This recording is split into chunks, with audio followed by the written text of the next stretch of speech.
My God will deliver me. He will deliver. Ladies, come sing. My God is amazing. I know He will deliver me. He will deliver. Ladies, inspiring. My God is faithful. I know He will deliver me. He will deliver. Ladies, come sing. No matter how high the mountain, no matter how rough the sea, no matter how wide the valley, God will deliver. Ladies, inspiring. No matter how high the mountain, no matter how rough the sea, no matter how wide the valley, my God will deliver me. My God is amazing. I know He will deliver. He will deliver. Ladies, inspiring. My God is faithful. I know He will deliver me. He will deliver. Cleopatra.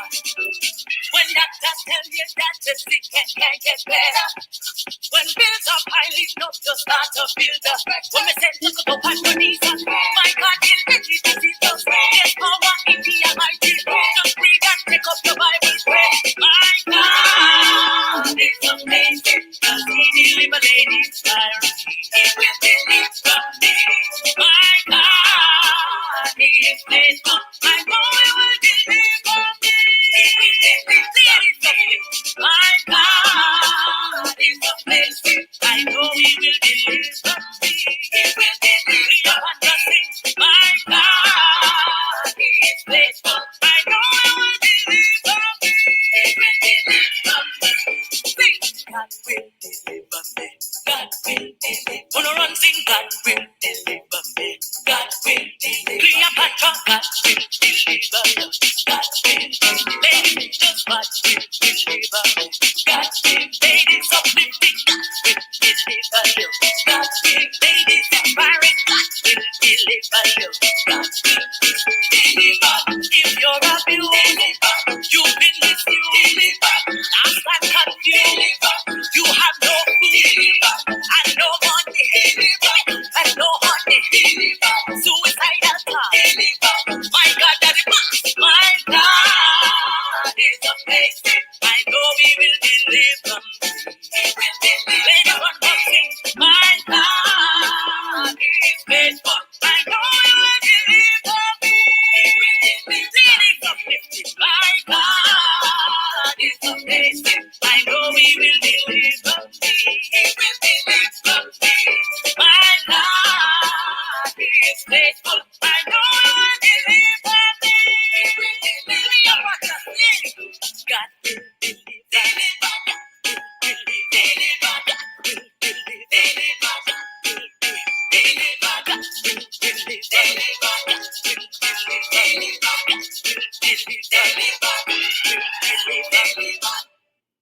Yes, yes, yes. God will deliver, guys. As you know, that was the voice of Lady Flame, the Flame. God will deliver. So, guys, as you know, our new schedule is today, Sundays, at 4 p.m. Eastern Standard Time. So we welcome you. I just want you to use this time. I'm not sure if you guys have gotten the notification on Facebook. I haven't gotten it yet. But if you do, I want you to use this time to share. Share if you care. Tell a friend to tell a friend to tell another friend that we do have our special guest with us today, who is an author, a community educator, Valerie C. Dixon. And you, I'm telling you, you will be edified. So don't miss this one, guys. Text somebody, tell somebody, tag somebody that Ladies Uplifting and Inspiring, we are currently live, guys. So I want you to just stay tuned with us, and we will be right back. Okay. Boom! I done my fair present for the program on him. Ladies Uplifting and Inspiring. Every Friday, 8:15. Make sure you log in. Facebook, IG, YouTube. Yo, yeah, yeah, me Queen Cleopatra. Big up yourself. Yo, Daniel, large. Pay Friday night come. Pay that Friday I come. Ladies Uplifting and Inspiring. Make the whole of the people have fun. Anyway, make we tune into the program now. We want to know how the discussion go. New York, Miami to Orlando. Whether you in your big house or your condo, we have to tune into the program now. We want to hear how the discussion go. New York, Miami to Orlando. Whether you in your big house or your condo. 8:15 Friday night it start, and when me lock in, me now want to feel like off. much a beautiful and smart with a good sense of humor we make people laugh. Natalie, they on the look good chat. Talisa, hot like a fire with a spark. Angela and Vanille, them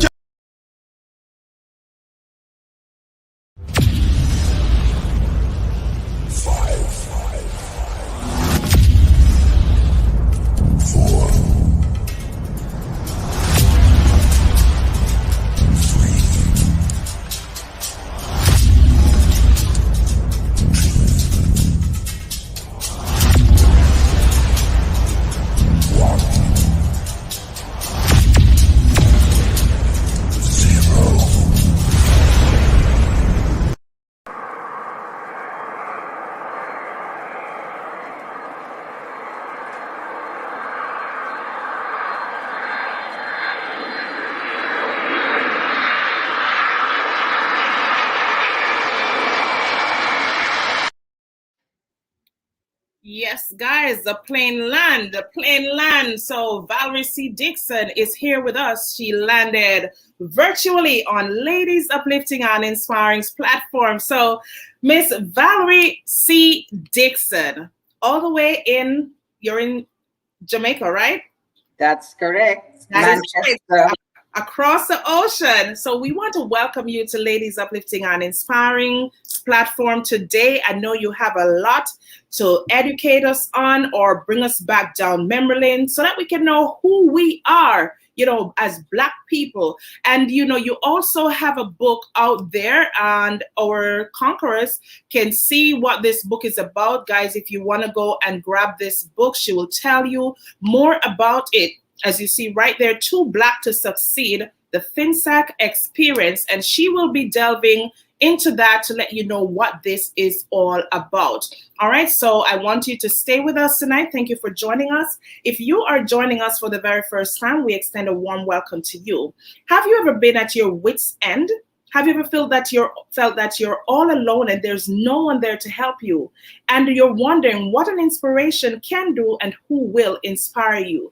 Well, we here at Ladies Uplifting and Inspiring, with the help of the Most High and our special guest, we're here to share a story with you, help you in any way you can to help you get out of that valley experience. So Miss Valerie C. Dixon, welcome. I want you to use this time to introduce yourself to our audience, please. Good afternoon, Lady and Queen Cleopatra. I am saying hello, hello, hello to all of your audience, near and far. I'm speaking to your audience from Spur Tree in Manchester, in Jamaica. You wanted to know a little bit about who I am? I'm so many things, but first and foremost, I am an educator. Then I would say I am all about family, and I'm all about us as Black people realizing that we have got to be honest with ourselves. If we knew who we are as a people, what is happening to us now? And I say us collectively, because every single part of the planet where Black people can be found, we are in trouble. We are in trouble because people take advantage of the Black race, whether we like it or not. And for some strange reason, we just seem to sit back, most of us, and just suck it right in. You get a lick to the stomach. Yes, that's where we are now. We are in the lick hot. Yes. But we keep taking it and taking it and taking it. And that is why I'm so happy that you have invited me to be on your program today, because my book came out of the hurt, the pain, and deciding that I not take them lick no more, y'all. Tired of lick now. Lick them back. Yes. That's exactly it. And I'm hoping that all Black peoples who are now tired of being beaten down, every time we try to stand on our own 2 feet, in one way or the other, boof, down a ground. I hope you have Jamaicans in your audience who will understand all these little Dialect. colloquial expressions and dialect, yes, that I use, because I'm so proud of my roots. I'm so proud of my language. I'm so proud of being Jamaican, because I want us to one day throw away all these labels and just be proud to say that we are children who came originally from the motherland, Africa. And I want those who are left on the continent to look at us and say, yes, some of our children were taken to faraway places, but we remember them. And we want them to know that we still love and respect them, no matter where they may be found living Awesome. 500 years later. So my book is called Too Black to Succeed. And even if you've never had the FinSAC experience as we've had in Jamaica, what it is saying is that none of us as Black people, we have not escaped some terrible and awful things that have been done to us, and still we rise. So my book tells the story. It's not a story, it's a real thing that happened when 44,000 employers, entrepreneurs, such as manufacturers, producers, were destroyed. Wow. And the awful repercussions or chain reactions that occurred as a result of that destruction. And it has been happening for the last 500 years. And because we are such a fine breed and race of people, we don't fight back. Most times, all we do is wail out our blues, wail and we wail and we wail, and then we protest and we march and we march and we march. But if truth be told, we are not a cruel race of people. So I ask myself the question, why is it that so much information is out there to educate Black people, to let Black people understand that their history is a great one, a glorious one, and yet millions of Black people still refuse to accept the fact that they are respectable people. Instead, they keep living on their knees, not trying to help themselves, not trying to exercise the teachings of Marcus Garvey, and then just answer back and say, chop, in a business with nothing, anything will happen, God soon come for him world. And they don't try. And many of them don't try because of the title of my book.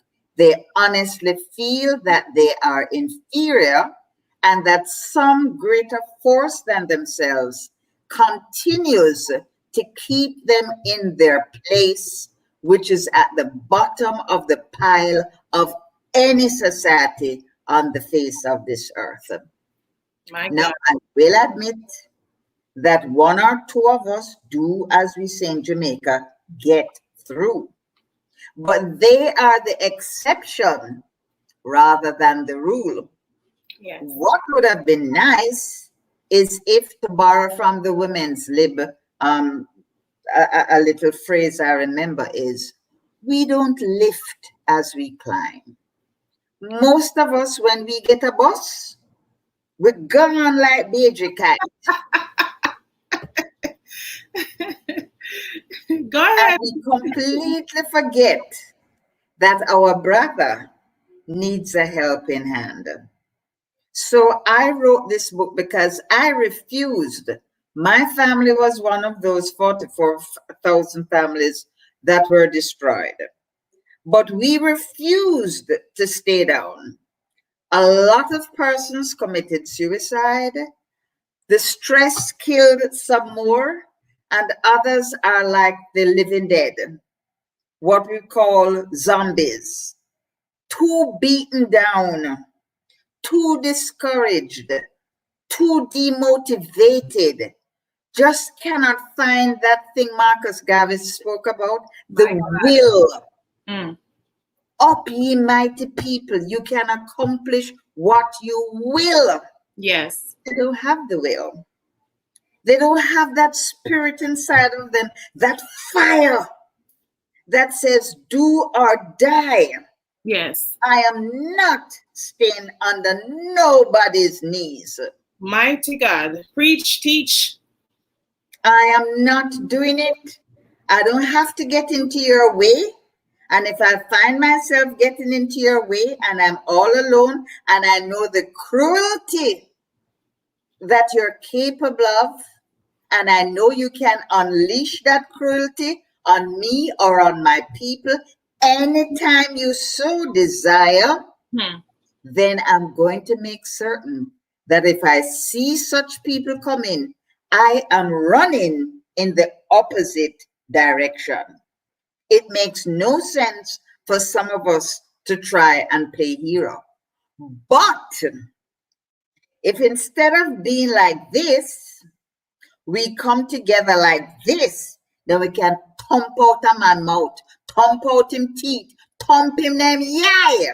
Worse than a dark night. But we are like this. Separated. So Undivided. yeah.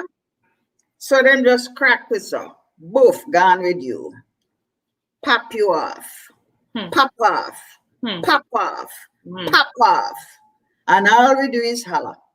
Suppose we were to do this. Tell me how easy it is to pop off this, pop off this, or pop off this and this. Wow. But for 500 years and counting, we have decided that what somebody else from outside tells us about us and who we are, we believe them. So I wrote this book, Too Black to Succeed, the FinTech Experience. And it is chock full of information for those who really want to know the uncomfortable but necessary truth about what really, really happened to us as a race. We have done great things as a people, but somebody decides that we must not know about it. So I say, all right, I get licked down. So I don't really care. Yes. I am going to delve into as much history as I can so that those who wish to know can now see how the dots are connected. Yes. From the first set of Africans set foot in the New World. I'm not talking about Trinidad and Tobago, Barbados, Jamaica, St. Lucia, Virginia, North Carolina, Georgia, and the rest of them. I'm talking about from the time we set foot into the New World. Yes. We have been stepped on, spat on, crushed. Our spirits have been crushed. Have you ever seen a wild horse that has been broken? Wow. You can tie him to a plastic chair and leave him and go about your business and him don't move, you know. Wow. His spirit is broken. He has lost his mojo, as I call it. He has lost his passion and his will to be a horse. So he's now just a beast of burden. My God. You know, on that note, with this horse being broken, We're going to take a quick break, guys, and we just want to welcome Shana K, Stacey Ann, all the way in Jamaica, you know, my Jamaican conquerors. You guys are so supportive. Every week you come back. I just want to put anybody else who's on here, please share this live because you are not going to regret it. Every ounce of information and nuggets that's going to be dropped today, you need it. You need it because, you know, one thing I can remind you guys, they say, we Black people, we don't read. So if you want to hide something from us, put it in a book. And that is why I do have our special guest, Miss Valerie C. Dixon, to come on here, not just for show, but to educate you, edify, elevate, invigorate, and inspire you today. So with that being said, we are going to take a quick break. We'll be right back. Stay tuned.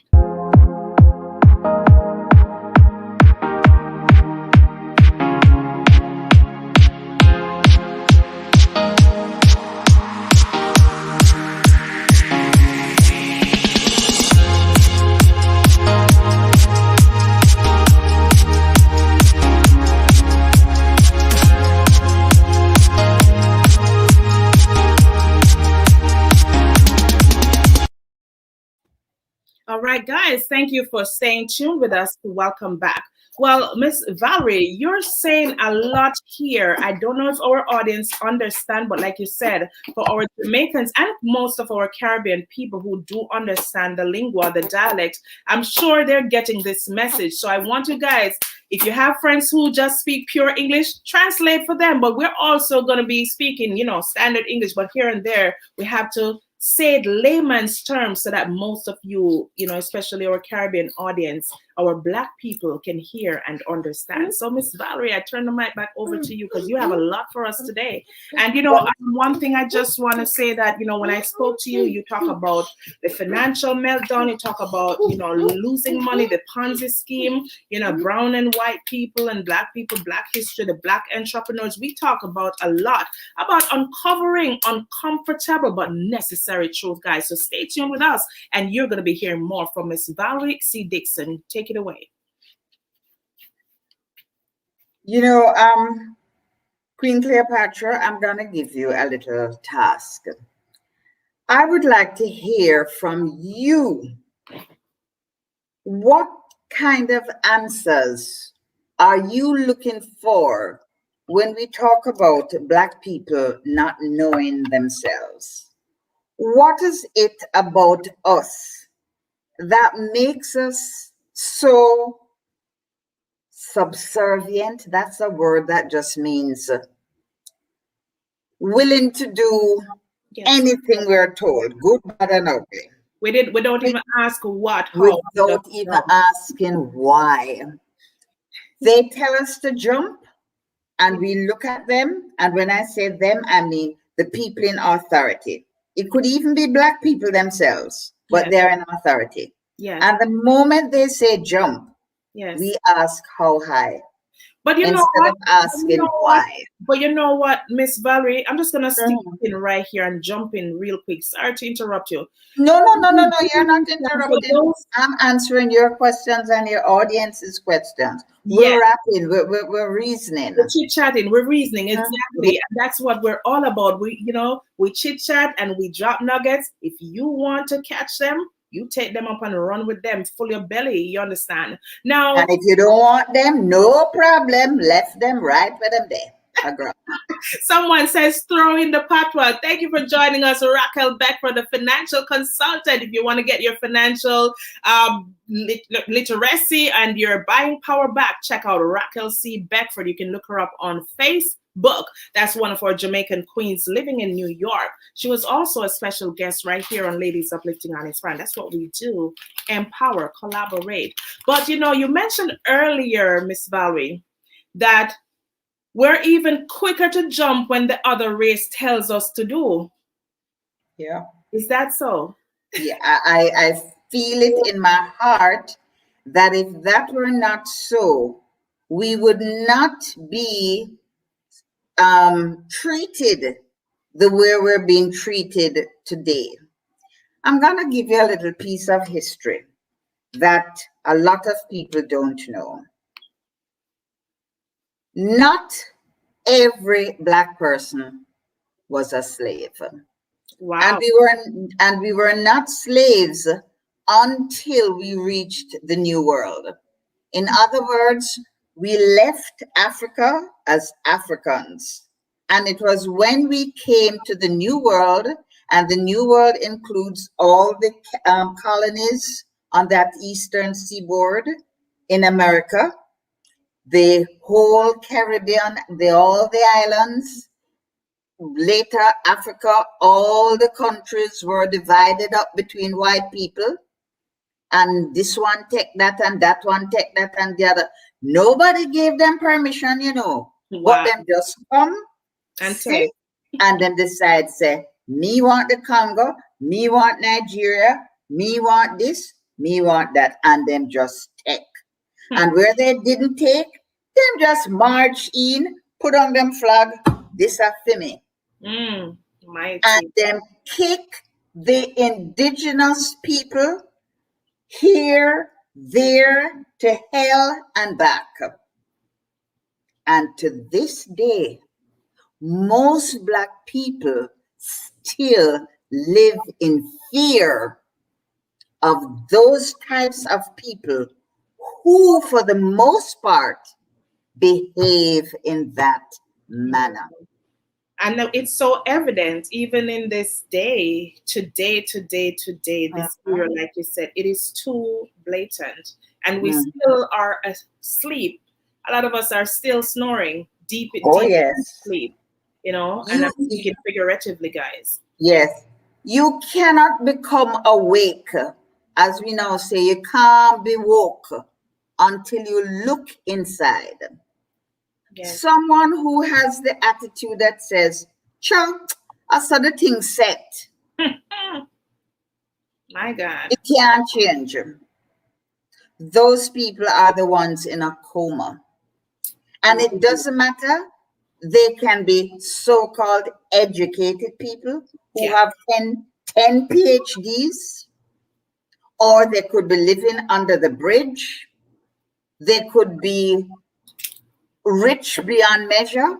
Yes. They are still fast asleep if they accept the fact that they are black and therefore not worthy of succeeding. They only succeed because somebody legislated it, or somebody told them that you are now equal, so you can become anything you want to be, which is such a lie.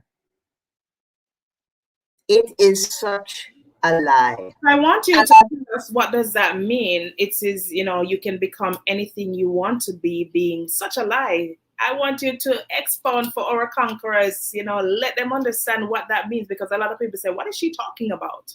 Precisely. Those are the ones who are fast asleep. They don't realize that until we all have the same opportunities, until we all are on a level playing field, then only a few are going to overcome or claim to overcome. I like to call them our tokens. Yes. But when you look at an educational system, when you look at opportunities that are given, when you look at housing, when you look at everything that mankind is said to have equal rights to, all those people who claim that they have overcome, why is it that you are so few and far between, and the rest of us only have this dream in our heads that one day we're going to become whatever? A lot of us dream that one day we will overcome. And so we accept just about anything, hoping that our day will come, instead of, as I said earlier, looking inward and looking at what is it that they so love and fear about us. They love to beat us down. Yes. And So why is that what is so? it, right? What is it that they fear about us Black people or people? That is what inside of this book is all about. What is So, it that they fear yeah. about us? So I want you to tell the people once again, I want you to hold that book up, Miss Dixon, and let them know where to find that book. Right now, you can also multitask and go get that book. I mean, it's not just supporting her, but it's about edifying yourself. So it's a Too Black to Succeed. And it has a little information about the FinSAC experience, which she's going to delve into as we continue. All right. Let us get honest now. Let us think seriously about the Black race. Why is it that we are considered by other races to not be worthy of respect? Wow. Deep. Every time that leaders come, teachers come to show us a different way, we destroy them. Wow. We kill them. It's as if to say that once I get through, as we say in Jamaica, once I'm successful, Yes. I pick over that ladder so that I'm the only one at the top of that mountain. And everybody else is down here struggling with dreams and promises given. Yes. So I really would like to hear, I'm going to tell you in a nutshell. Yes. That in the same way Tulsa happened in Oklahoma, We that want was, to talk about that. yes, I want to talk about that for the simple reason that a lot of people are so ignorant, so downright unable to think critically, that they cannot see that the same thing that happened in Tulsa, Oklahoma, happened also everywhere else that Black people can be found. Wow. What happened? And we're across the globe, you know, every corner you find a Black. Every corner you find Black people. And most times we're in the worst of spiritual. Well, let me leave spiritual alone. No. Yeah, because I know you're coming back. Because you see, we want to touch the spiritual, especially in this time. But we're gonna just touch on it. Yeah, we're just gonna touch on it. We're gonna talk about it at the end so that they know that we're gonna delve into that part, because a lot of people are losing it and are lost today. That's unfortunately so true. But I'll just quickly let people know about Tulsa, Oklahoma, because it's only in the 90s, the 1990s, that American Black people even heard the word Tulsa or the Black Wall Street, Right. to show you how information is there, but it is deliberately hidden from the Black race, so that at no time at all will we have the need to ask the question, why are we in this awful position? Mm-hmm. They know we don't read, so they don't have to teach us anything. Right here now, as a little aside, I see where the Smithsonian Institute is going to whitewash Frederick Douglass, turn him into a brownie. Because right now, he's too Black But that's to why have been the caliber of man. Frederick Douglass was an abolitionist, a Black man who taught himself how to read and write, and had caliber of character to easily have become a Black president. Or let's not put color into it, just become a president. He had those qualities. Right. But he was too Black to succeed.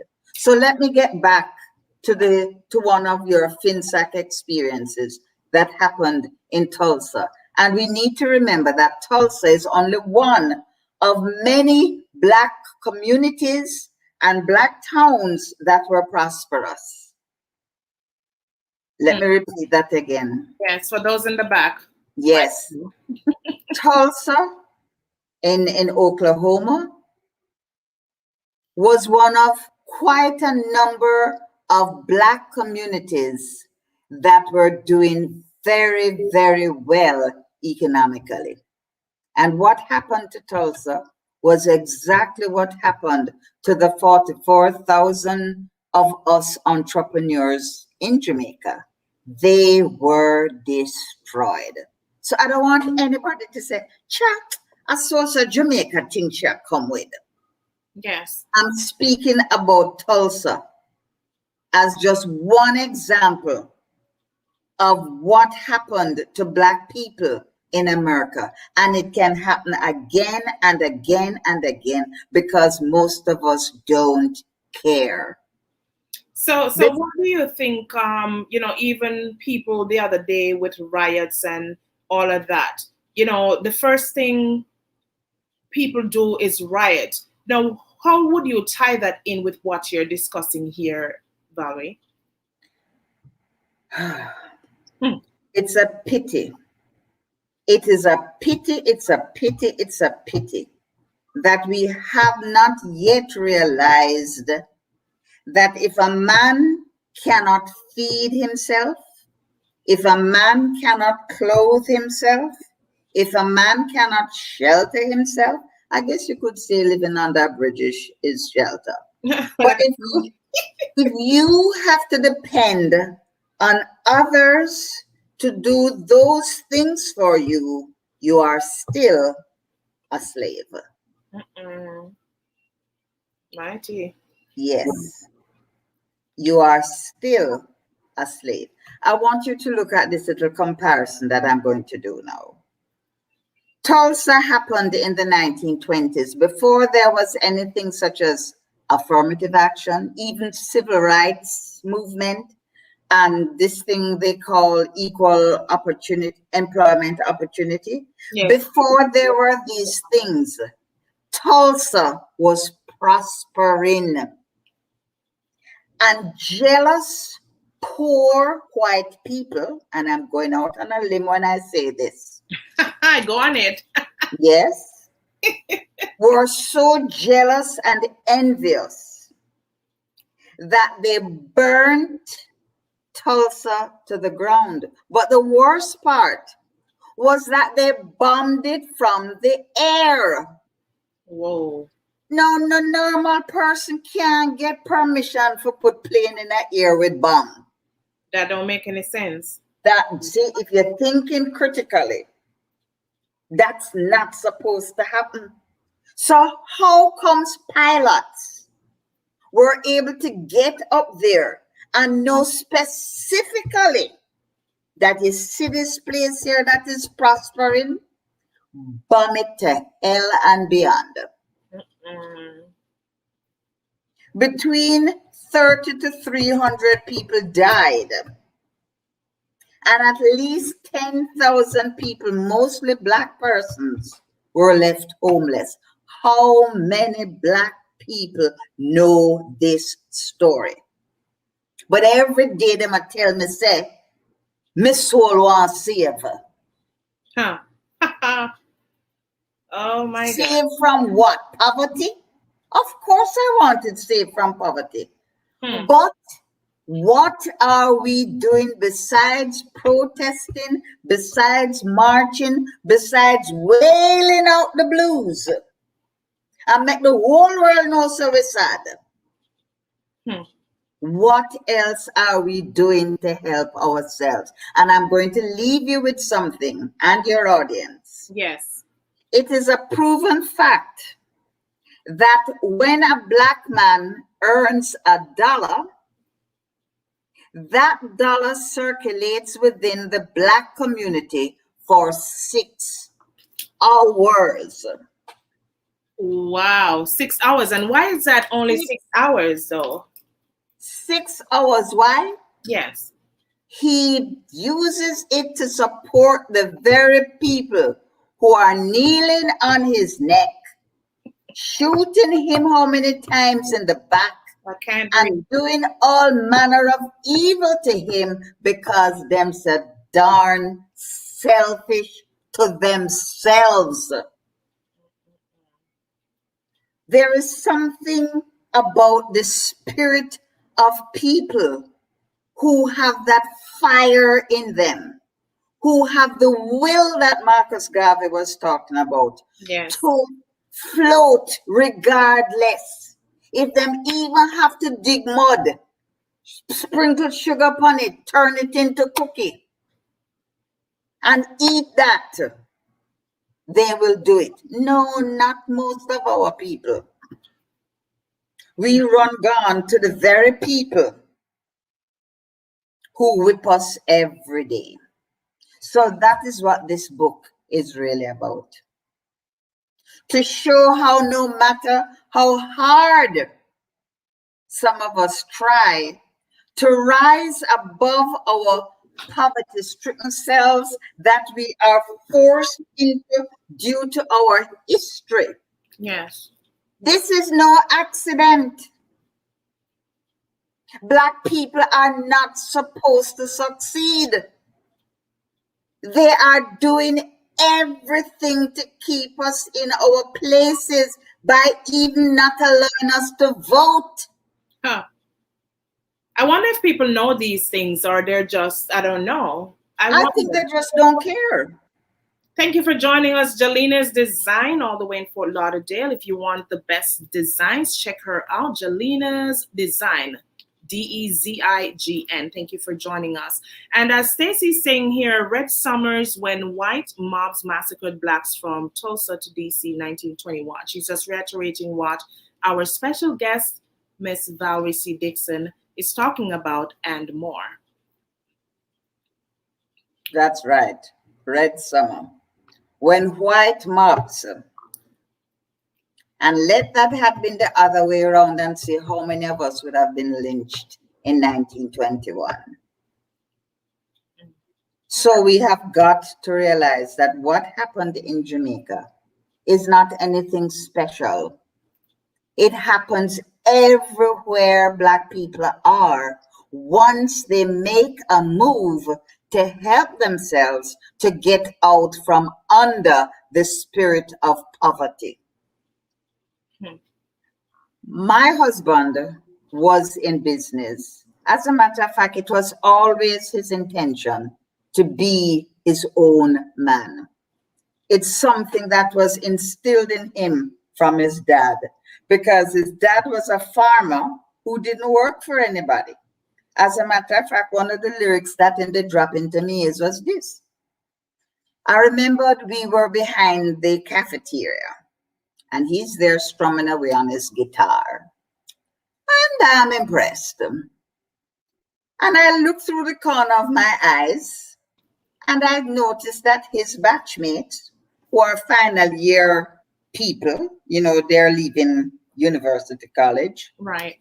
Are well dressed in their Sunday best, heading towards the cafeteria, and he's behind the cafeteria, strumming away on his guitar with his eyes closed, and he's serenading. And I touched him and I said, aren't you a final year man? So why aren't you going along with your peers? He said, who, them? Oh, them going to look work. I said, how do you mean I'm going to look work? Yes, employers from the huge companies are here to recruit final year graduates for employment in the various companies. So I said, but aren't you going to, what you would say now, interview for a job? Right. And he put the guitar aside and he looked at me and he said, look, if you are serious about this thing, then you have got to know that I intend to be my own man. Because from the day I was born, I have never seen my father put a tie around his neck and go work for anybody. And all his children were cared for, mark you. He had something that a lot of Black people still don't have, and it's still a sore issue. he had land. He had enough land that he could make himself and his family quite comfortable. Right. They weren't humongously wealthy, but everything is relative. And when most people are living in Watland Daub huts and your house look much better, then you are looked upon as being able to manage yourself. My God. And he said to me, if you're in for, those days was pound, shilling, and pence. Yeah. If you're in for a penny, you're in for a pound. So it could be feast one day and famine the next day. Yes. How many Black families today have that same sense of responsibility that those in Tulsa had in the 1920s, and that these 44,000 Black, mainly employers, producers, manufacturers have or had in Jamaica before they were deliberately destroyed? Now, how comes they were destroyed? Just like the people in Tulsa, it's always a plan by the people who rule. And who are the people who rule? Huh. Who are the people who rule? I hope the whole, sorry, the whole of Jamaica now hear me, you know. No, But man, fuck. They don't catch it today, they'll catch it tomorrow. the people who rule are not on the front page. What is on the front page is face card. Face card. And they are no different in their mindset, in their heads, than what they replaced. In other words, this author, Frantz Fanon, said it best. They have on white masks, but they live in Black skins. Oh, deep. You That's get very it? deep. That's very deep. Very, very deep. Because if that were not so, then they would have looked after the interests of people who create employment.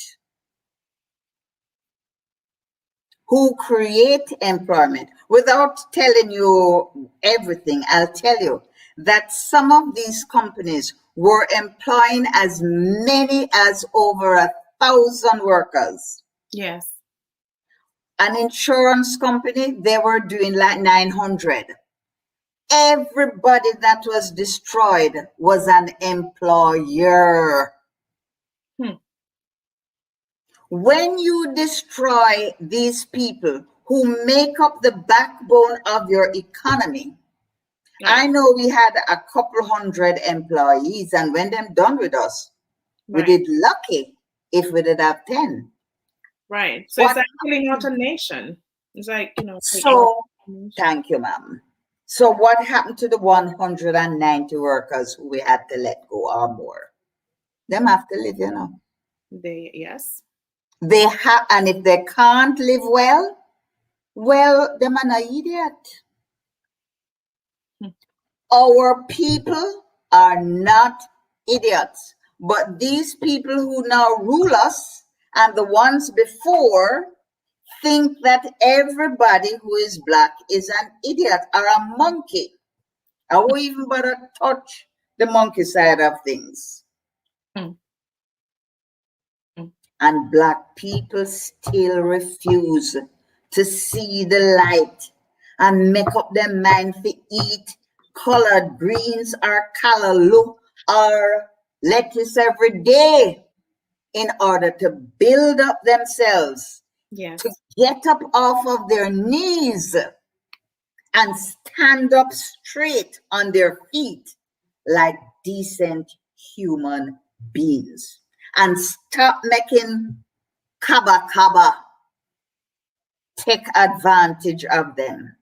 Because some of who I see stay from my little vantage point and look at who call themselves superior and supremacists. We should shame ourselves. Kaba Kaba. Kaba Kaba. Kaba Kaba. Can you just define that for those who don't understand? Take a guess. Them know nothing. In other words, they have no authority to even go near the word superior. And yet, we have allowed them to have dominion for 500 years and counting. It not quite reached 500 yet, but almost. Yes.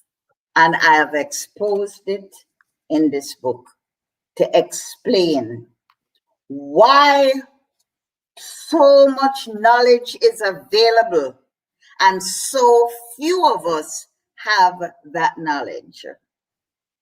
And like Stacy is saying, I just want to add this, Miss Valerie. She said just this week, Manhattan Beach, Los Angeles County returned a beachfront property to descendants of Willa and Charles. They had purchased the beachfront property way back in 1913. They built a seaside resort for African Americans and were stripped of it by local city leaders a century ago. So they were handed over back what belonged to them. So they were finsacked. Right. That's what happened to them in 1913. I read that story. Yes. So, I mean, I just want the world to know, including, you know, because these days, these platforms want to shut you down when you speak truth. And there's another thing came to me sometime this week wherein right now, if we don't start archive some stuff that was out there on the net, sooner or later they start taking them down. And these are truths. So when you post truths, they flag them to say fact checked, you know, false information. So we have to start archiving, you know, the information so we can have it as proof or whatever we can save in our heart, just like we have to do with the Bible, you know, because sooner or later all these things are going to be stripped just the same as they're stripping us of every I just told you what they plan to do to Frederick Douglass, the Smithsonian Institute, to whitewash him, turn him into a brown man, because how he is in reality is too black. But I heard an interesting thing as you tell me about the Manhattan beachfront that this black family owned. Yes. That there used to be a way devised by white people of how to steal land that was owned by black people. They had a thing called $5 Indians. How many people in America, in the rest of the world, have ever heard of $5 Indians? These people were told that if they registered as blacks, because whether we want to believe it or not, a lot of the who we call Indians were not really red people, they were black people. Yes. And these people were so cunning that they would disguise themselves to look like Indians, go and register for the $5, and they could be from any white race. And they would be given lands that should have belonged to the black race. And those people had to go on the Trail of Tears and move north. And don't think that north was any bed of roses as far as racism was concerned either. But all these are facts that can be proven, that we are viewed by Kaba Kaba as being too black to succeed.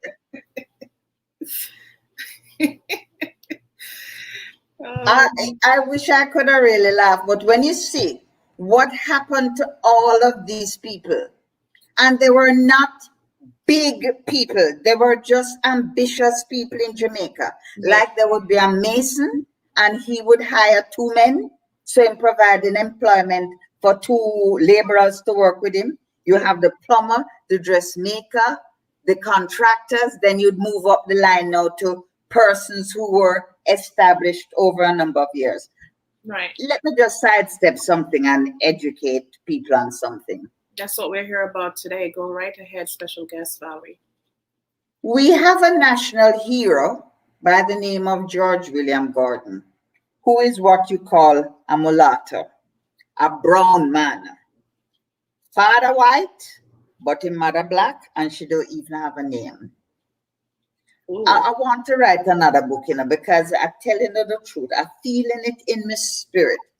Yes. That when these planters, these white planters, who never carry them white wife to the West Indies or to North America with them because of malaria, yellow fever, all kind of waterborne diseases, right, would take women like you and me, hold on tech way. Whoa. In other words, it is called in English rape. Exactly. Yes. And breed up all of these mulatto children, half-caste children. They decided that they, as mulattoes, did not want to identify with the black race, their mother's race. Can you imagine that? Can you imagine? Can you imagine you discard, throw away your heritage? Yes. That it wet, don't want it because you prefer the white side. So what did these brown people in Jamaica do? We know the page by heart. Page 61. So I go straight to page 61. Yes, guys, she's giving it to you today, so you better grab it while it lasts. It's free. In the year 1830, the brown people decided that they want to be part of the gentry and the ruling class because they wanted to inherit their white father's plantation and all of the other assets, and they wanted the same privilege. You see that thing called privilege? They wanted the same privilege that their full white siblings had.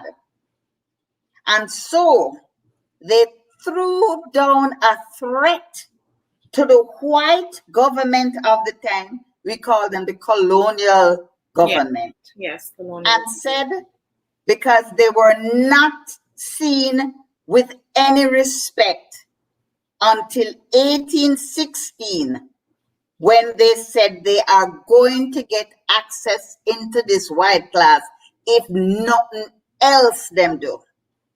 So they told the authorities that they are not going to pay 1 red cent of taxes until they remove all liabilities and disabilities from them and let them enter into the gentry class of their fathers. They wanted the same civil rights and liberties as the white planter class. Okay. They also demanded, I'm reading from the book, admittance into the ruling class. See how some of we know how to have clout and power, and black man only know how to run up his mouth? The local authorities gradually removed all legal restrictions, culminating or ending on December 21st, 1830, with the Act for the Removal of all disabilities of colored persons of free condition. So in 1830, brown man now turned white man. So do you think that has any influence today on even in Jamaica, especially, where the men and women are bleaching? Because I was asking this question earlier. Do you think that has any influence on them where their self-esteem is so low that they want to fit in and they start bleaching their skins? That's exactly why they do what they do. Because it's the browning that gets all the perks and advantages to a great degree. Right. I want to give you a real story because I'm not making up anything. It's all there in the book as to what happened to me. Yes. This is a true story. Don't forget FinSAC, because it's Black people who, as I said, are the face guard. And they're the ones who destroyed the 44 people with a thing called high interest rates. Yes. I think we all can understand. So before I go any further and tell you how the browning thing and the bleaching thing came about, let me just let you understand Right. that if you make a business plan, you go in with your bank, that's your financial partner, and you sit down and you reason with the bank to say, I am going to start up this business. I expect to have so much sales, and out of my sales, I'll be able to service my loan at $60,000 every month.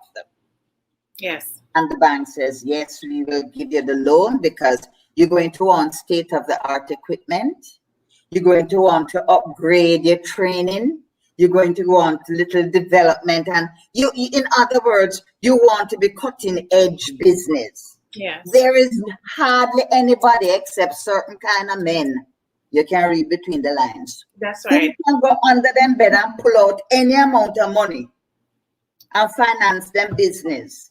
And later on, them bring bill and say, here is the bill. Give me back my money. We have a need for They it. don't spend any money out of their pocket because they're getting it right. But these people are so smart. And you see, we as Black people, we don't try to emulate. If we're okay, yes, we can emulate someone, but these are the things that, I remember. Let me just share a quick story, and then we're going to take a break after you finish this before we get into the bleaching thing. Okay. I was working at the tax office here in my area that I am in Florida. And I remember when I saw these wealthy people come in, I would ask them questions. And, I would say, no disrespect. I just want to know, because I want to know how you do. Because it's like I was trying to fathom, why is it that we can't survive or be at the levels where they are at, So I used to ask a lot of questions. And they would be willing to share their stories with me. And I learned a lot from them as well. So, if we're trying to emulate, these are the things. Let us find out why. The good things. Right. Let's find out who we are and why we're not where they are at, so we can figure out how to get there and pass there. Precisely. And the moment you get there and look like you're about to pass them shoot you down from the air, them burn you out from the ground, and in our case, them flap your show with suddenly, instead of having interest rate at 20%, you wake up and interest rate is at 60%. And the only thing that changed is that night turned to day. Wow.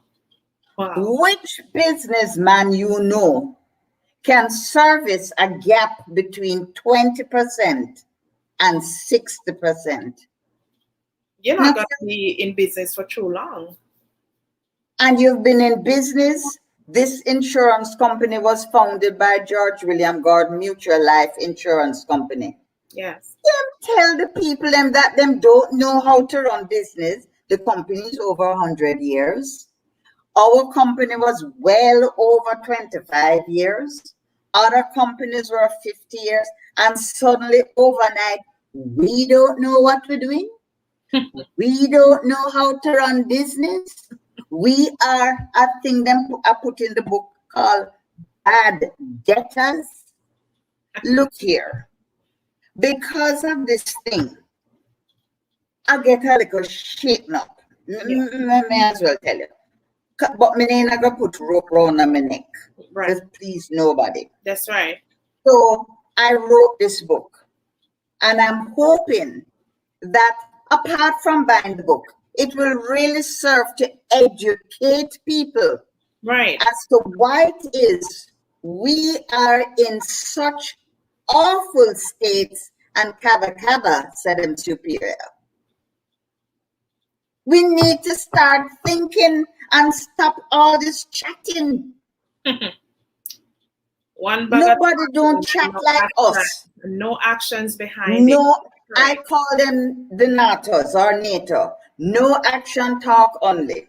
A time for it to stop now and black people get serious. Even if you have to eat mud cake like the Haitians did. That's why me admire those people, so. Dirt having whole heap of minerals. And if you put little sugar with it and bake it, it is very edible. The heat kill the germs and it fatten you. Whoa. Oh my God. So we're going a little bit. So did you hear that, guys? I want you to repeat that, Miss Valerie. Yes. This foolishness about you have to go white man supermarket and you have to put on him name by your bottom and you have to wear designer shoes. Oh God. When we're going to get it? You know, you are correct. Because myself is guilty. I'm not gonna say, oh, you know, I'm learning. We have got to realize that we have a responsibility to ourselves, the next generation, the next generation, the next. We cannot continue to be too black to succeed. Yes, yes. It's time for that foolishness to end. And I have given enough information so that anybody who wants to know how we drop into this gutter and that we can come out of it, because let me just tell you the truth. Go ahead. We eat callaloo almost morning, noon, and night. You know callaloo, right? Yes. Oh yeah, that green thing, that wild thing. Yeah. You call it collard greens or spinach here among. Well, it's not the same. I wouldn't say the same. It's not the same. But like you said, they might call it the collard green here. But it's the spinach and whatever. It doesn't look the same. It's totally different. Hello. You know, but that's if you even have to eat callaloo, spinach, collard greens, whatever, our ancestors did it. Yes. Yes. They found a way. When they were labeled too black to succeed or to even enter into their white banks, Barclays Bank, they founded their own banks, the PC Bank, the credit unions. Them run them day sport or them partner, them run robin way of you get money this month, next month is your turn, and so forth. And they built themselves. That thing, me not care who won't disagree with me, but me hold on to it. It was in 1944, I believe, that black people in Jamaica lost them head and lost them will. Gave us this thing called universal adult suffrage. One cousin grabbed one tribe and the other cousin grabbed the other tribe. And we have been at war with each other, fighting over scarce benefits and spoils for 77 years, and we don't get it. What left? What left? So as I was telling you something, you know. Yeah, let me take a break, Miss Valerie, and, you know, gather your thoughts. So guys, before I go to the break, these are the things that we bring right here on Ladies Uplifting and Inspiring. As you know, it's your Queen Cleopatra. You know, we want to either bring you back for you to remember these things, or for those of you who are going around every day and not even knowing who you are or what you're about, we're here to edify you. And that's why we have guests like this, Miss Valerie C. Dixon, who is an author and an educator. I'm sure you don't have to ask any question by just sitting and listening to her. So with that being said, we are going to take a quick break and we will be right back, guys. Stay tuned.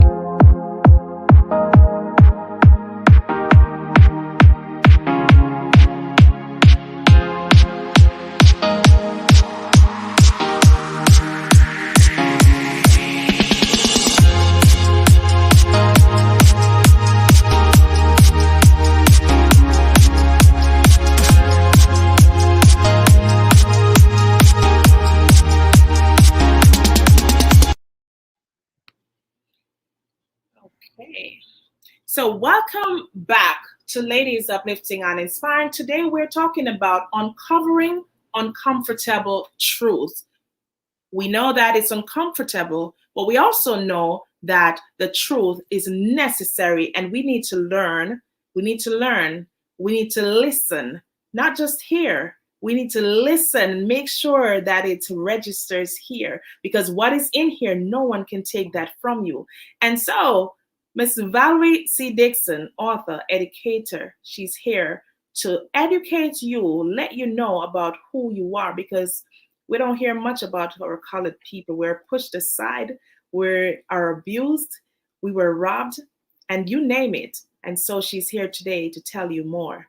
Okay, and she's also going to be talking about the whole bleaching thing. And I also believe that the music, I've said this before right here on this platform, I don't care what nobody says, but music does have a great influence on especially our youth's mind. So we have to be very careful. What do you say about that as we go into the bleaching thing, Miss Valerie? I just want to touch on the fact that the book, Too Black to Succeed, right. I didn't invent anything. It's well researched, 6 whole pages of nothing but research, because I didn't want anyone to challenge me on anything. So there is a section called the appendix or the appendices. And in it, I have placed, because it's in the public domain so I can use it, the views of persons who understood what happened to the economy in Jamaica while we had that financial meltdown called FinSac, at a time when the rest of the world were not experiencing, all the other countries were not experiencing this awful thing that caused so many healthy businesses to collapse in Jamaica. And now they have decided that they don't want future generations to hear about it. So they have placed it in the archives, or it is not in the public's domain, the report that the taxpayers of Jamaica paid $150 million to have the FinSac inquiry.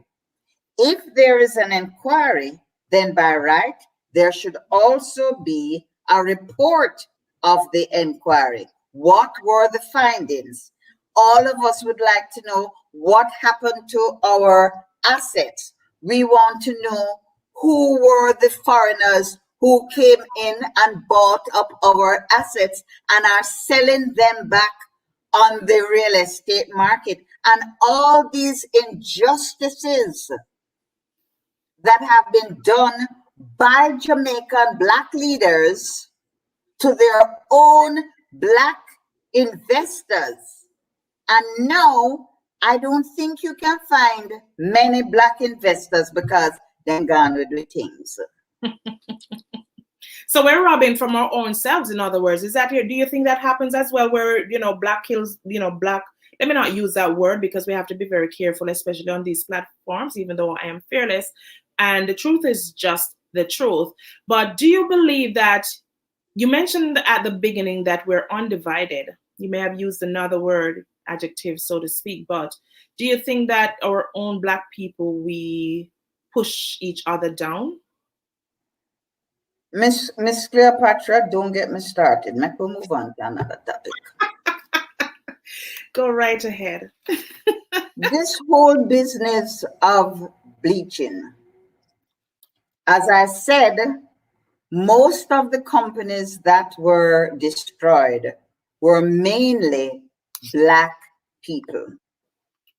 And we were destroyed because the powers that be, which is the white and that same brown mulatto class that pushed themselves into the white planter class, at them run things.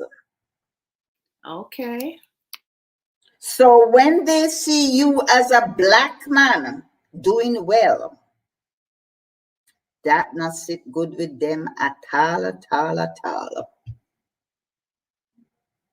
So, as in our case, we never were supposed to be ambitious. Ambition is for only brown people and white people. When you're black, then tell you stay back. And this is the main reason why ignorant black people who don't know their glorious history have no respect that they are special, and that this is why they are given that powerful stuff called melanin that is under your skin. All human beings have melanin, so nobody make them the superior one, they tell you otherwise. They have melanin, but not to the same degree to which black people have melanin. It is given to us as protection, to protect us from the ultraviolet rays of the sun. So this is why we don't burn our skin. It doesn't burn, sunburn, as much as others. We do get sunburn, but not to the same degree. When you destroy that powerful stuff called melanin, you leave yourself wide open to skin cancer and all the other ailments. Yes, that is true. That are out there because you're no longer protected. But somebody told us as a group of people, a race of people, that we were too black to succeed.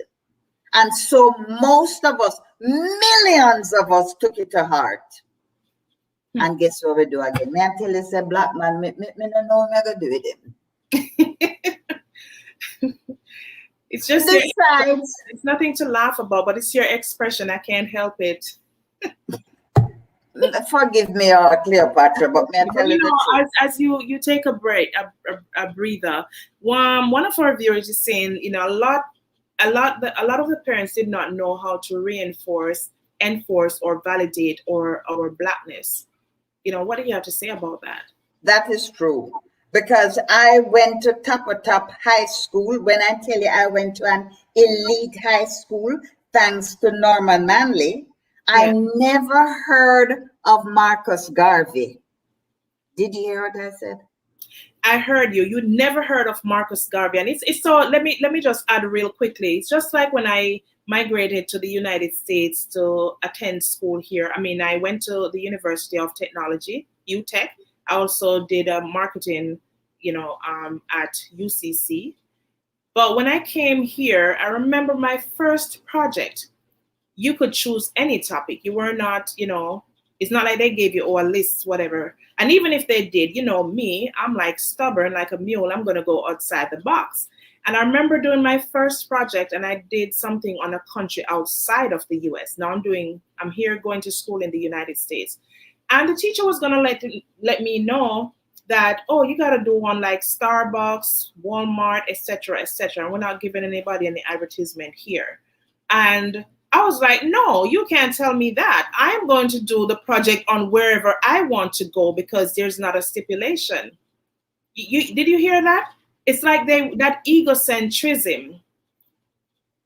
And a lot of people wouldn't get it. They'll be no, I don't have to do it on here. I want somebody else to learn. I want even you probably to learn about somewhere else other than here. Mm-hmm. In other words, what I'm saying is my education was white. Another reason why I wrote this book is the maroon story. I don't know how this, by the way, the school I went to, we never had any black teachers. Right. There were very, very brown people or very, very white people. If you see a black person, at the time I went to this school, maybe them sweep the floor. Anyway, that was the reality.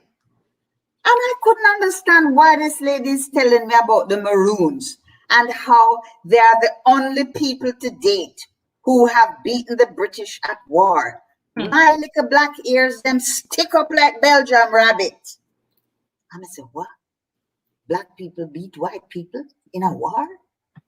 And she said, yes, that these people were the Maroons and they fought the British and their red coats and all kind of things. And that these people were so wise in their ways of war, guerrilla warfare, that they could see the British in their red coats coming from miles away. And they would have covered up in a bush and mud and stick and all kind of something. And as the British white people them pass, they just cut them throat. Don't do that. Literally?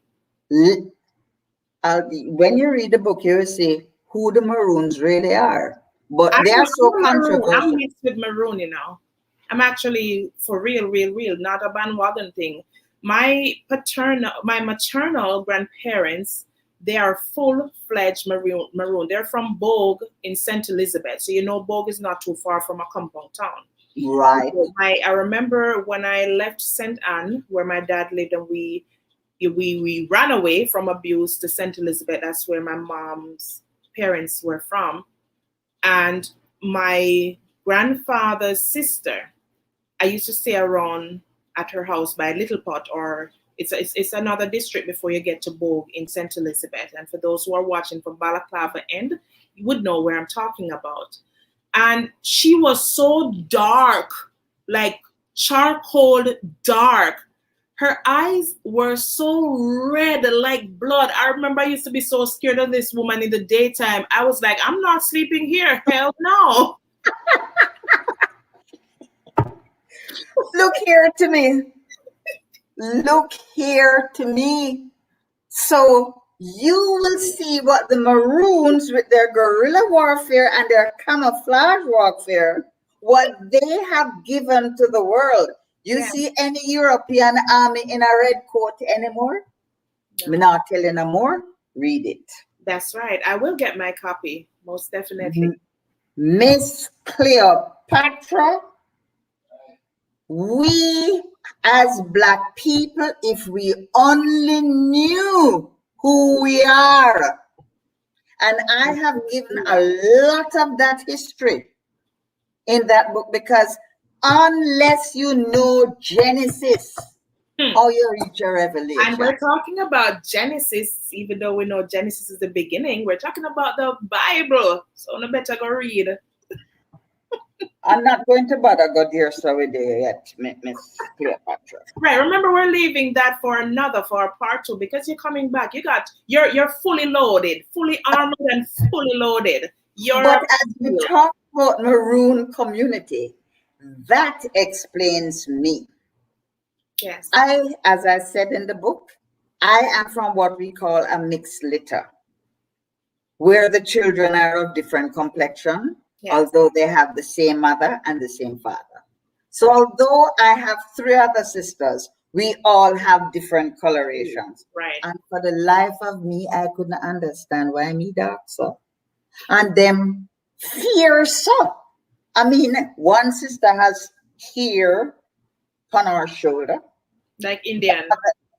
Like Indian. This come from the white side.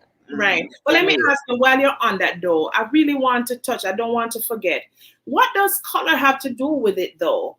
Because I mean, one could be also black, but they're of high color, if you get what I'm saying. So what does... No, me not get that. No? Mm-mm. Like, how can you be black and be of high color? Right, with being mixed. And I'm just saying, because like you said, the mother or father could be white and the other parent be black. So then... Yes. You know, just like you would have the Spanish, they look like they're of high color, and a lot of them believe that they're so-called on the other side.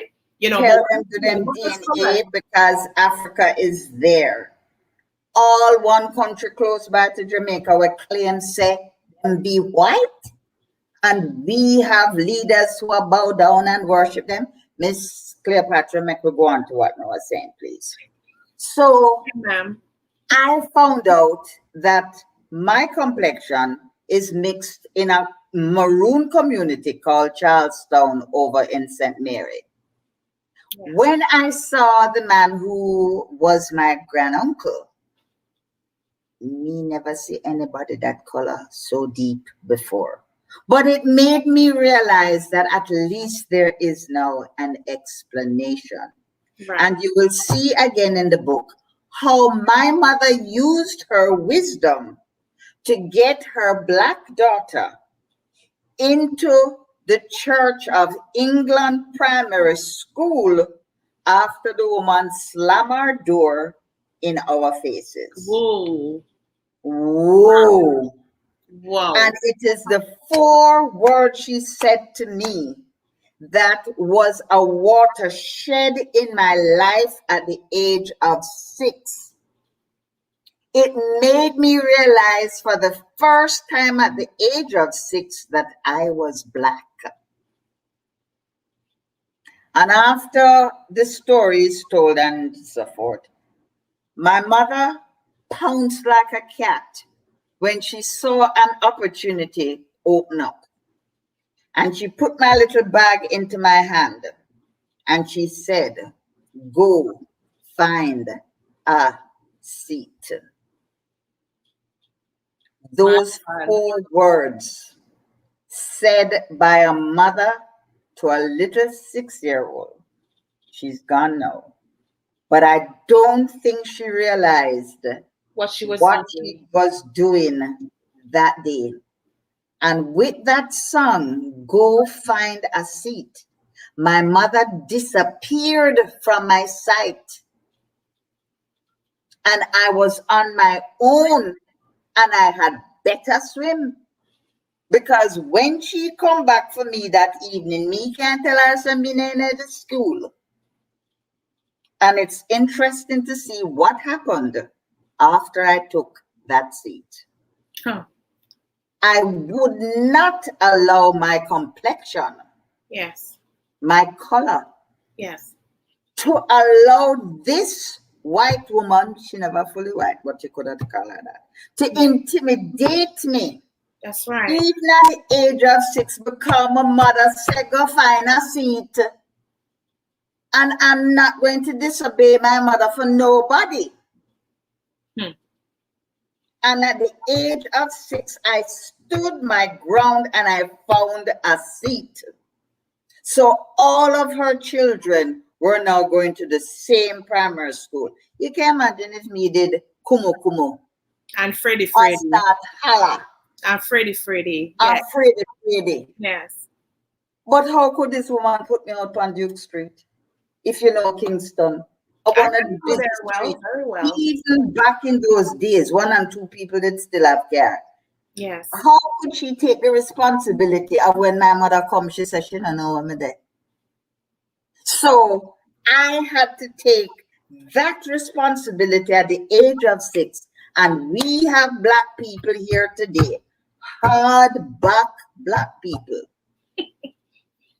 who kowtow to every almighty thing because them afraid. Fair. God, even in this time. Even in this time. Oh my. And instead of standing up and doing for themselves, yes, them have the excuse, God will provide them. God will do this and God will do that. You know that we are now better Christians than white people. And yet it is them. They are the ones who rammed religion down our ancestors' throats. Yes, and now we are better at it than them. Who more forgiving than black people? That is true. Who take more licks in them head and them neck than black people? Why? Because God say you must forgive 70 times 7 and on and on and on and on. And oh yes, me forget. What to the God who used to smite? Me want him back, you know. Yes. Because a lot of us have become so mealy-moly and not being able to stand up and take responsibility and doing whatever is necessary to circumvent the cruelty, the wrath of a set of people who take set on us because they know of our greatness. You think if them never know how we're bad and we can do things, and you think them would have fear us? But that's the thing. They have to take that. They had to try to take, and I'll use the word try. They had to try to take that from us because we are so powerful, and we just gotta tap and step into it, grab it back, and reclaim what is ours. I love that, Cleopatra. Grab it back. Yeah. Do this instead of this. Yeah. Pop off one by one. You said it. So back to this bleaching thing. We bleach because, for one, our black men, I'm not saying all, but our black men, some of them definitely, and I have to be careful how I speak here, because some of us, I may have put myself there, live in glass house, so enough stone. That is true, yes. But there are some black men who you can't tell them about black woman. They don't want us.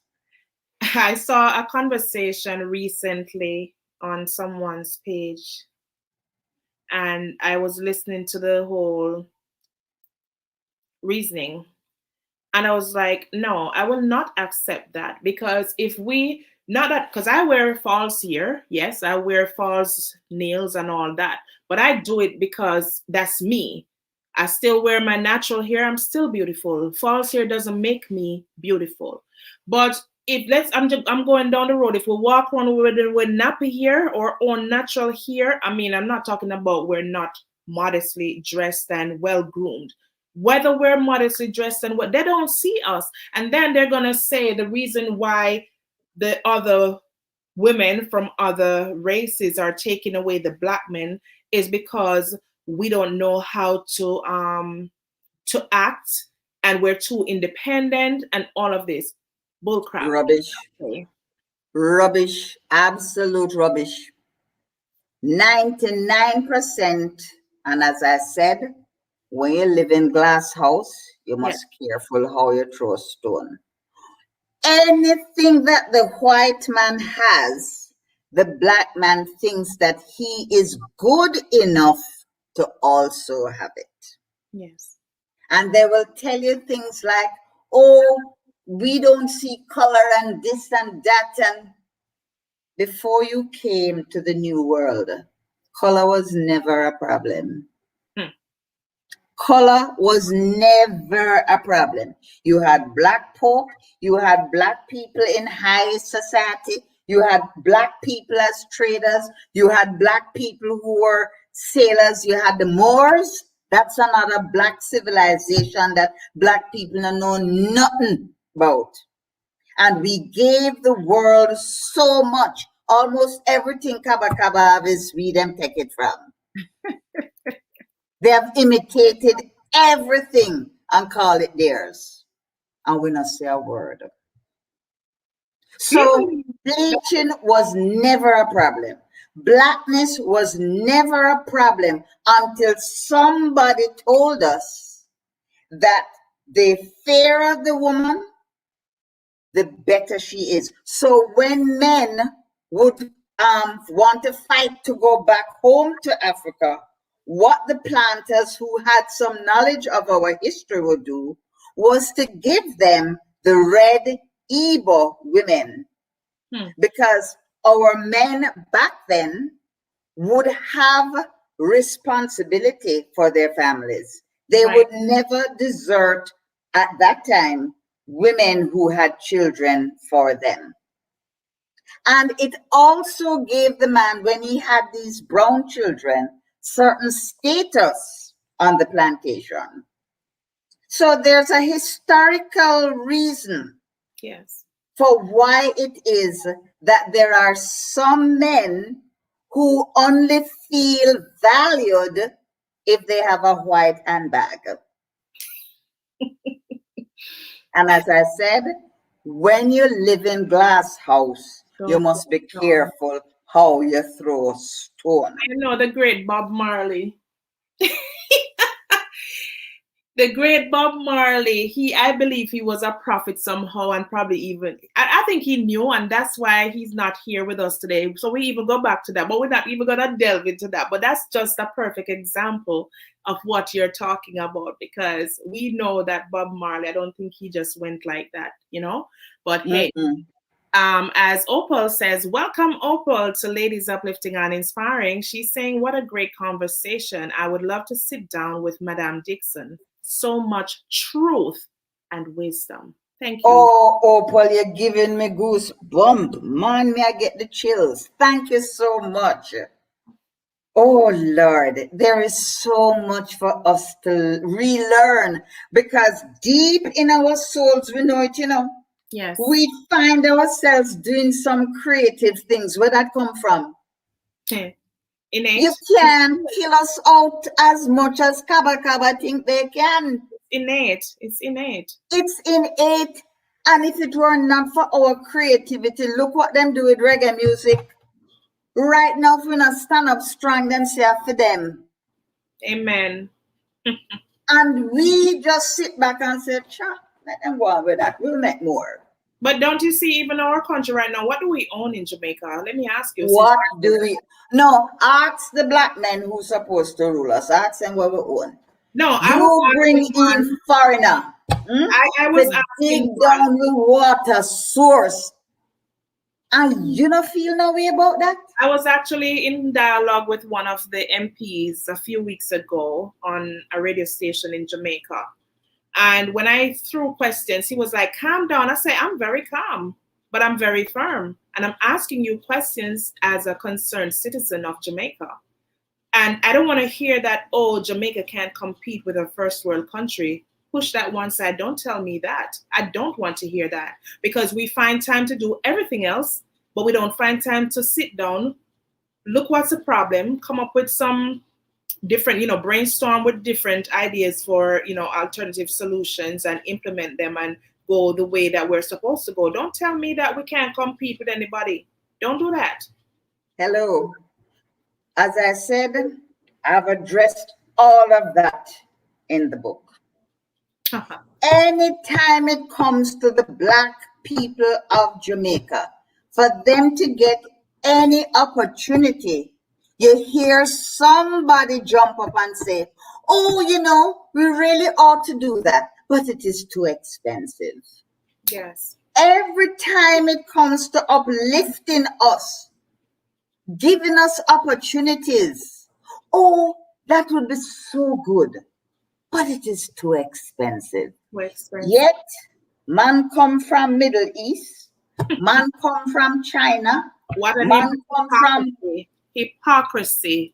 Man come from everywhere and own everything in Jamaica. And not only that, where are the black?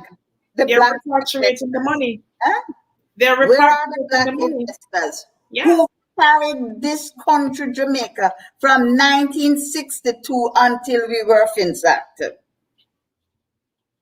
Where are those black investors? You know what I want you to touch as well, Madam. How many more minutes we have left, Miss? Here, we don't do time here because we're here to educate. I mean, I don't want to have it drawn out, yes, but we're here. I want you to touch something because that rung a bell in my head recently. And, having dialogue with you prior to coming on the show, you spoke about the Ponzi scheme. What is that? What is that? Uncover that for me, please, and tell us more. All right. The Ponzi scheme was touched in the book in Appendix F. It was spoken about by a former Minister of Industry, Trade, and Commerce, Claude Clark. I can call his name because, as I said, it's an article I took from a newspaper article. So, me not have nothing to hide. The man just talk the truth. You see what the viewer said? Are you seeing on screen, Madame Dixon? She said, this is an interesting point. It makes me scratch my beard. Look here. There is nothing some people love more than freeness. Yes. And there is nothing some people love more than forget something but do nothing. Yes. And that, in a nutshell, is a Ponzi scheme. But as it said in the appendix F of the book, the Ponzi scheme is like a pyramid turned upside down. Okay. You can imagine a pyramid.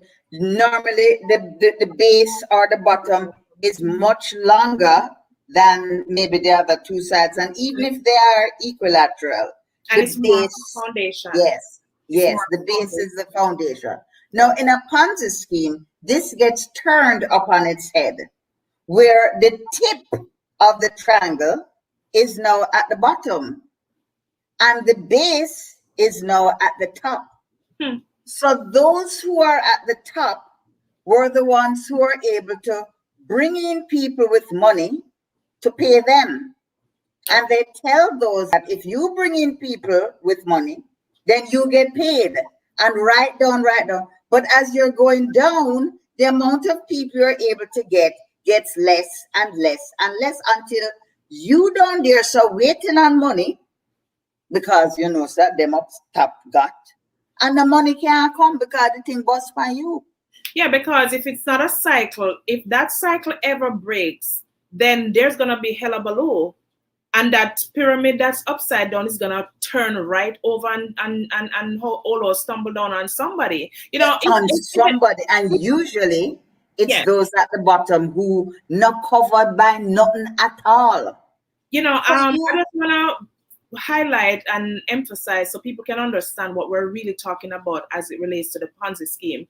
It is similar to what is called the loom, and I'm sure you've heard a popular Jamaican person who in the past was in some kind of brawl as it relates to money and the loom, where you know you go in, you put in money, you bring in people, but if you get your draw, so to speak, and you don't put in back, then somebody like Miss Valerie is saying is gonna get left. Exactly. But I don't want to stress the Ponzi scheme or the pyramid scheme. You know why? Yes. We don't understand how an economy works as Black people. Wow. Oh, Jesus. If we understood how business works, then we would know that you have got to back up everything that you're doing with real money. And these 44,000 entrepreneurs who had to go to the bank to be capitalized were backed up with collateral and other real things so that they could keep going, make profit, pay back their loans, and so forth and so on. So when we got destroyed in the FinSac scheme of things, all of our collateral, all of the things that held the economy together and that created employment, that was what was taken away from the employers, the manufacturers, and the producers. Now, when you stop produce, what are you going to sell to the world? How are you going to get foreign exchange? If you are not producing anything, but you just a whole hope and pray so you get your draw. I wonder if you see what is happening. So when you destroy the producers, you're now going to bring in people from foreign who don't want Jamaican money. And giving you riffraff. You're getting riffraff is the waste you're getting. People don't understand that. Bakinaki goods will come from China. Kinaki. Oh my gosh. Yes, because these people only import. Our Black employers, producers, and manufacturers were using, for the most part, locally grown or produced material with which to create employment. and the money would stay in Jamaica, even if we needed foreign exchange. And that was what was the domino or the Jenga effect of the FinSAC experience. And that's why the dollar One man value in the book owned Central National Bank, and he wanted foreign exchange just like all the other different colored people who run industry in Jamaica, because everybody look foreign exchange. And he had the audacity to go outbid those kinds of people to get a foreign dollar. He must have been mad. So all of that, as I said, is explained. And it is why the book was written, because my husband and all the other Jamaicans who were interested in the development of Jamaica, and that's why I tell you, so some days me don't identify with black man. Oh, wow. That's sad. Wow. It is very, very sad. But it is usually our own who destroy us. Look at Marcus Garvey. You know, want it plainer than that. That's right. As long as them get some little crumbs off of the authority table, that's all they want. That's all they want, yep. They don't have our interest at heart. You think I could be a black man who get to be a member of parliament? White man now gone. And me run things or something. Right. The way how I would have fixed my people, everybody would have drive Benz and BMW. And Porsche, don't forget my car. And don't forget, yes, the Porsche, yes. Me know which one I want. That's right. Every one of us would be given the opportunity, because nothing wrong if everybody rich. For if everybody rich, then we have no need to step across your fence, got trouble your goat. Wow. Wow. And instead, you kill your own people to please foreigners. Just because, and where are we now? And we can't seem able to connect the dots that if you lay off a man and he's unemployed and can't get anything to do, he will find something to do. That's right. Not so good. And it may not be so good. And at that stage, the man don't care. What him have to lose? A survival thing. It's a survival thing. And all of the hypocrite them. Hypocrisy. Lord of mercy. Jamaica this and Jamaica that and Jamaica done from Jamaica. And then wash them out morning, noon, and night from poor Jamaica. Mighty God. Powerful words right there, Mr. And ask one of them who washed them out because them brown or white. Yes. What have you done? You tell it right. To help one community to better their lives and their standard of living? And that is what Too Black to Succeed highlights. How the entire black race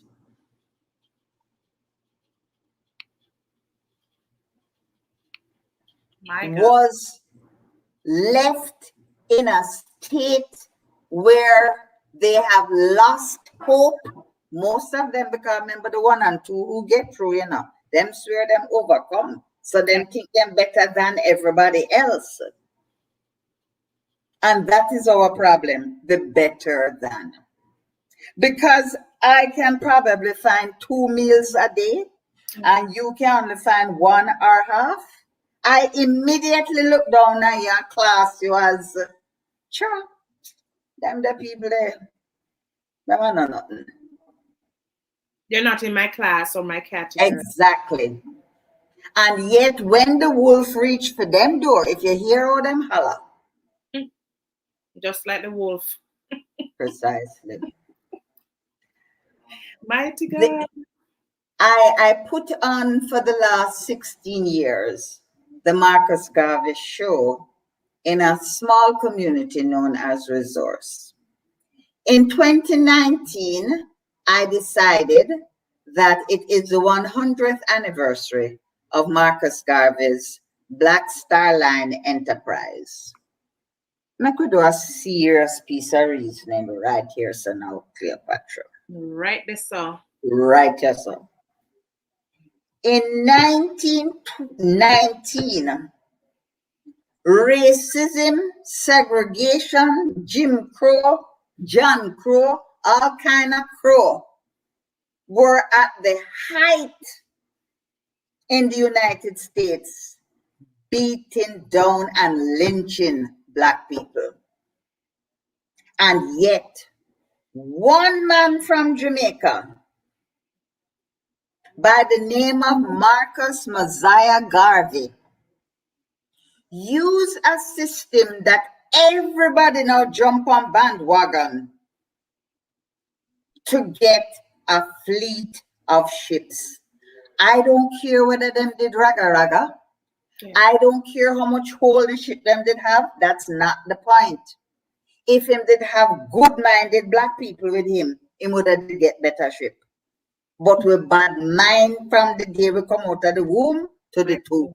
So this Black man owned a fleet of ships known as the Black Star Line, and it ran for quite some time. That's where the Black Star Line. Okay. 100, and there was not 5 Jamaican companies or corporations to whom we appeal to. Or the thing that he invented that everybody now call for them own is a thing called crowdfunding. Him get up all of the members, the millions of members him have, and then penny and then dollar would be pooled together in order to do this great enterprise. And them laugh after the man. And they are still laughing, because when I went to these huge companies who use crowdfunding and using ideas, and in other words, most businesses in Jamaica are where they are today because of Marcus Garvey. I got 3 sponsors to put on the 100th anniversary commemoration festival and fair on the waterfront. I want everybody to go to YouTube and look at it. Downtown. And I got 3 top sponsors. What's the name of it? What's the name of it? 100th anniversary of the Black Star Line, the Marcus Garvey Fair. Okay. I have the link. I could let you have it. You can send it. Yeah. I could send it to you, yes. 3 no more. And you tell me that waterfront have companies line it 2 sides.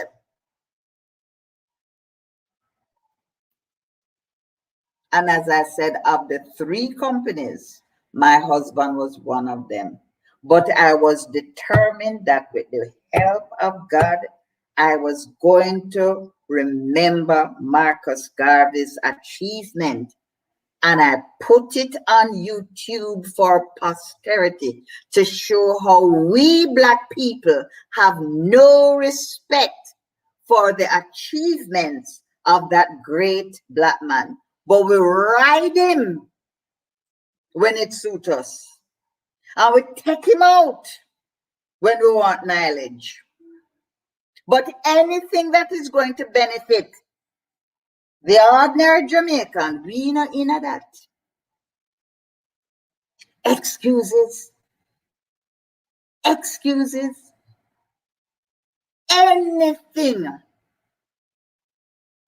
And it comes down to a question of us being too Black to succeed. Once one of them come tell me, say, lie me I tell.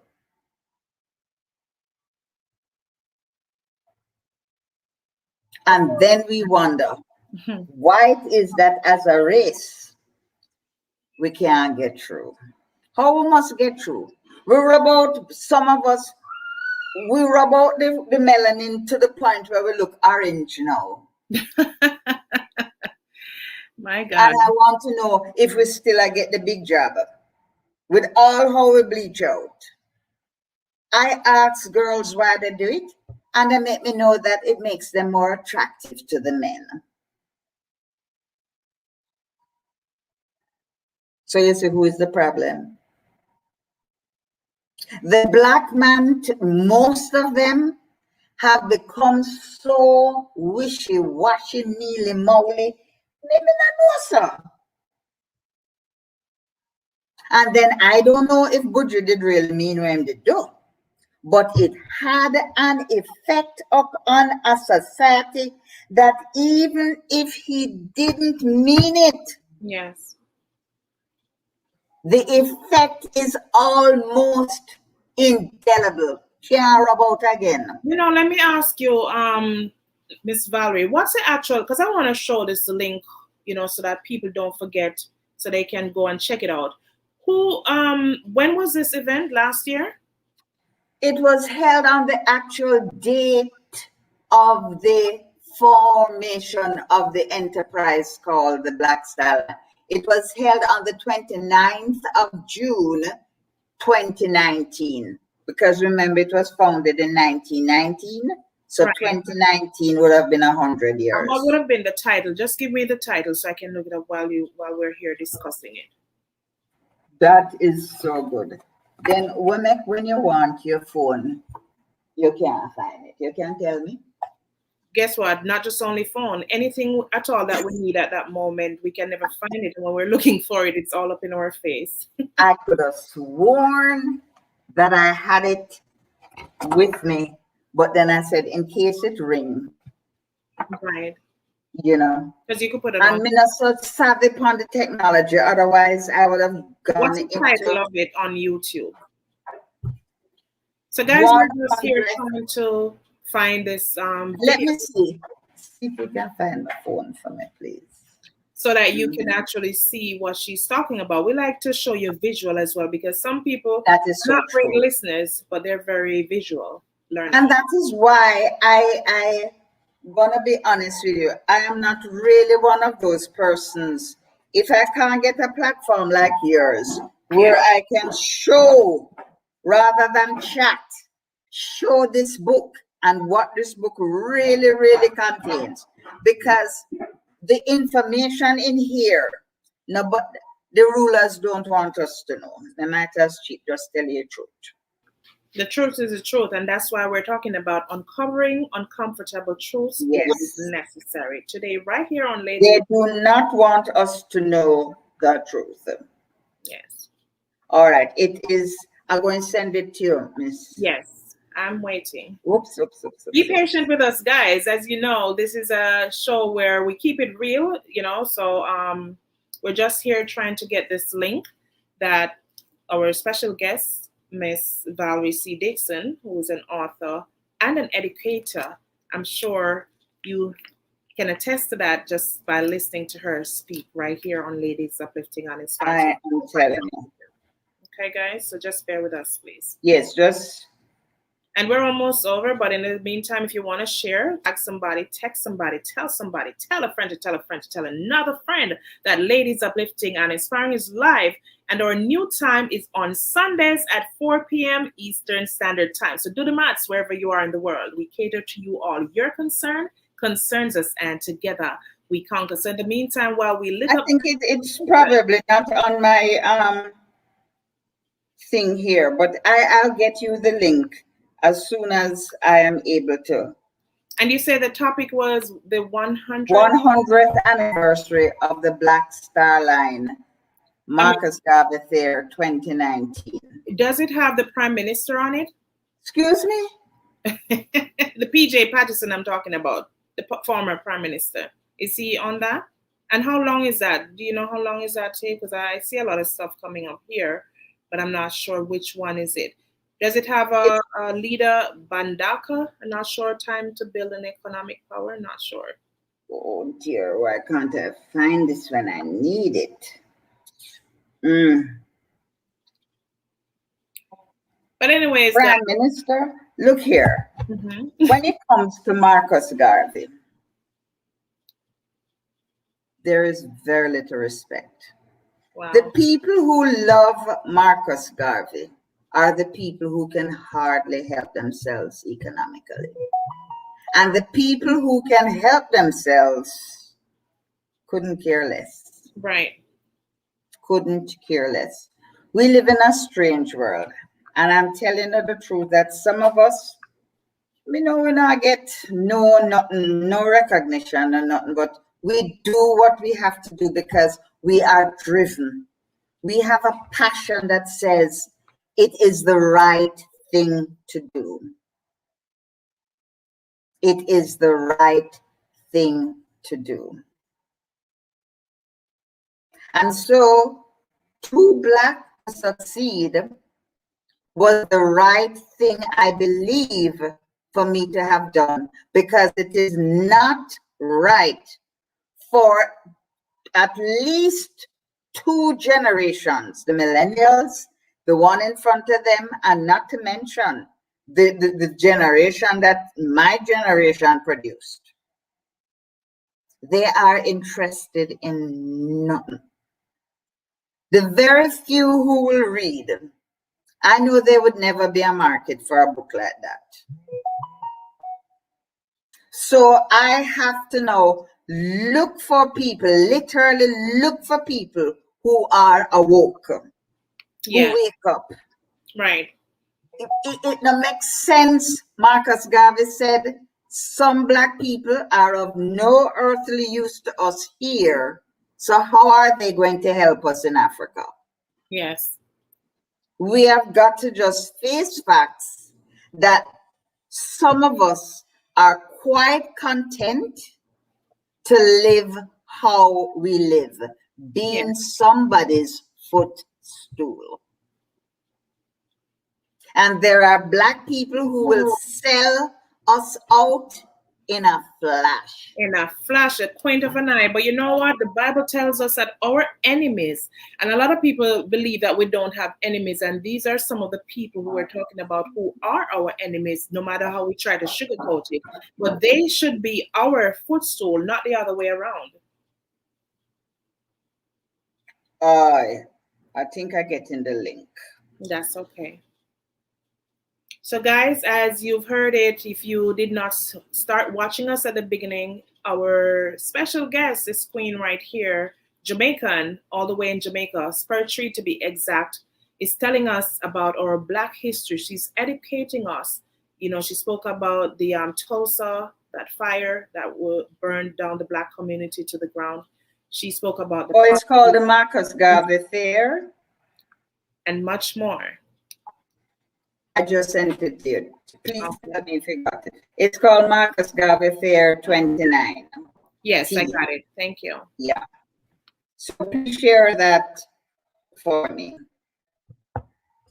So, Miss Claire, I'm sweat now. You've said a lot. Yes, it's about time that we are wrapping up too. And, you know, we really appreciate the information. So I'm trying to, if you have any last words for our viewers, I know you're going to be coming back, right? Wow. Because we got more to talk about, as you mentioned, the spirituality. We spoke about a lot of stuff that you didn't even want to get into today. So you have much more. Wherever that came from today, you have much more right there. So if there's any last words while we wrap up, and I'm looking for this video so we can show what we just spoke about, then go right ahead. Feel free.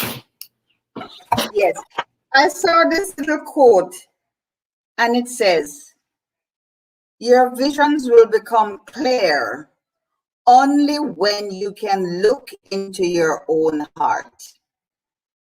Most Black people don't even want to look near their hearts, much less to find truth.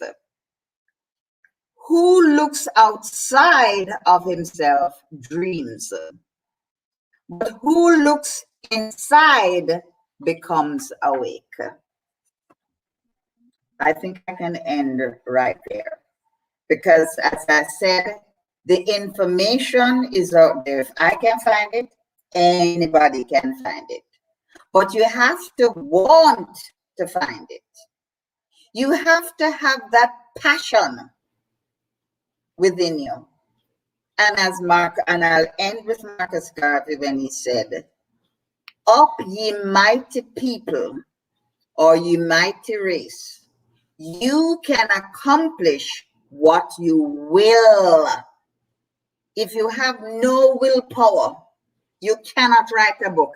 And this book took a lot of willpower to tell the story that has now been taken from out of the public's domain because somebody or somebodies don't want us to know what happened to the assets of the 44,000 mainly Black Jamaicans who were destroyed in the financial meltdown that came to be known as the FinSac experience.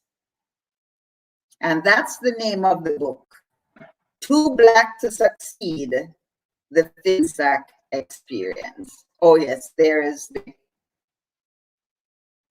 video. Okay, guys, so this is a video as it relates to what Miss Valerie Dixon was speaking about, the Black Star Liner, and this would be the beginning. So what I'm going to do is going to do Oh, that's me. Yeah, I love to dance. Me too. I like dancing. I don't know. I really love dancing. Can you hear it? No, I can't. Okay, there we go. Oh, yes, I can. Well, I wanted to realize that I don't want anyone to think of this fair as being a flop because they don't see many people coming to look at the fair. Nothing for Marcus Garvey is ever properly advertised. Yes. So, and Black people themselves, many of them are afraid to be seen identifying with Marcus Garvey. But the important thing is to put the work on the ground. Let it be said generations later that somebody remembered our national hero, Marcus Messiah Garvey, to commemorate that great achievement of his, regardless of how you want to do it. He did it. People to sustain themselves and be independent, and that's what our mission is for Country Style. So we're here as a partner with Valerie Dixon, who is the president of the UNIA for the Marcus Garvey movement, and the coordinator for Resource Village, which is one of our villages as businesses partners. They are celebrating it all the time because we've had 15 years of Marcus Garvey Fair. This is the first time we're bringing it out of Kingston. People want to experience the lifestyle of the people and the culture, the heritage. And if I were to bring my visitors here, they would be in bliss because they have the different people they can meet from the different communities. The products are good. They want to eat the food that we eat. They want to enjoy what we enjoy. So it is very important for tourism, especially in Kingston. It's indeed a pleasure to present the Social Development Commission today. We are honored to serve the people of our country. And today, we have partnered with UNIA to recognize one of our national heroes. The Black Star Line Centennial Celebration and Spirit of Enterprise Fair is to commemorate the importance as Black people that we work together, we are kind, we are compassionate towards self-reliance and financial independence. Homemade products such as potato pudding, cornmeal pudding, toto, drops, grater cake, and bread pudding, and castor oil and coconut oil. Yes, they are locally grown, and I bought them. I bought them to make all of these products. a lot to go around and do other stuff. Like buy and sell other stuff. When I make this and come to UNIA and sell them, I go out and buy other stuff and go and make more so that I can keep on.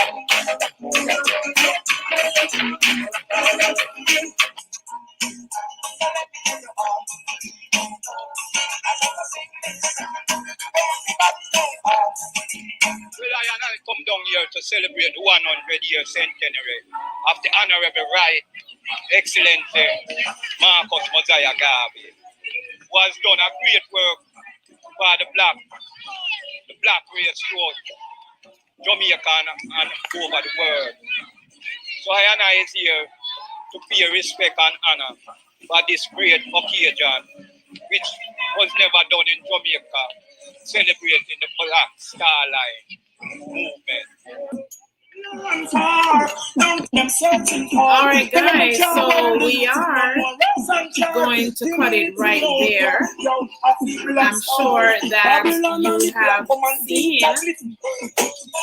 I'm sure you've seen a lot. So what I did, you will find the link in the comment section, and I'm also going to tag it in the description. So if you want, at your own leisure, you can revisit and watch, and you can share it so that, you know, people of color can know a little bit about our history. And, you know, you can share this video as well. This video is so valuable, you can't purchase it. So guess what? It's free, guys. So go for it. And Miss Valerie, it's indeed a pleasure. It's my honor to be sitting on the same platform with you, little me, Cleopatra, a coward who conquers, you know, but it's still priceless to know that as a Jamaican myself, a Black person myself, I'm being edified. Because just in case I forget who I am, I know I'm reminded who I am and whose I am and more. So guys, we just want to say thank you for tuning in today. And remember, tell everybody the new schedule or broadcast time for Ladies Uplifting and Inspiring is on Sunday evenings at 4 p.m. Eastern Standard Time. And you've heard a lot today from Valerie. Let it soak in, let it sink. Think on these things. And I'm sure you'll never regret it or say, you know what? I was bored listening to this program.